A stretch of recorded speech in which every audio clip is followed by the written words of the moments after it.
I do not accept Obasanjo's worldview. The man believes that nobody else understands Nigeria or can do for Nigeria the things that he had done for Nigeria. And it is this unfortunate worldview that has led us into the mess we are in today. So when you see me railing against Obasanjo, it is not his person, it is the actions. In asking me questions related to, I think it was the impeachment, this purported removal or suspension of Similari, you raised the questions of Obasanjo and Fayose. Yes. I constantly speak about Obasanjo because he was the first in the democratic experiment, and he had the opportunity to set the tone for the kind of democratic experience we would have, but he militarized it. At every opportunity to leave the right example, Obasanjo left the wrong examples. He built an EFCC that was essentially an attack dog that he used against the opposition.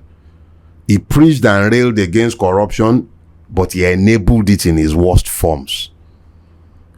So when you see me talking about Obasanjo, it's because, in truth, I believe Obasanjo is the most intelligent person that has occupied that office. And he has failed woefully at leaving enduring legacies of probity, of democratic norms. He left bad examples all over the place. Bad elections, impositions on the judiciary, acts of impunity in Odi, in Zakibiam, in removing Fayose, in removing Alamie, all kind, rampaging all over the place like an enraged, maddened bull. So when you see me talking about him, I'm not talking about his person. It is the deeds that I have referred to.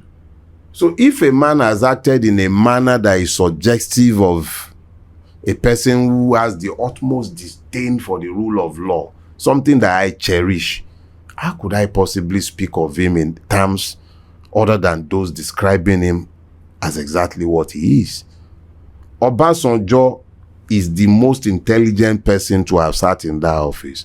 But what is it that he has achieved of consequence that we can point at and say that because he did this, the president that followed him were compelled to do the right thing because he did the right thing? So it's a function of the kind of examples he left behind after his time in office.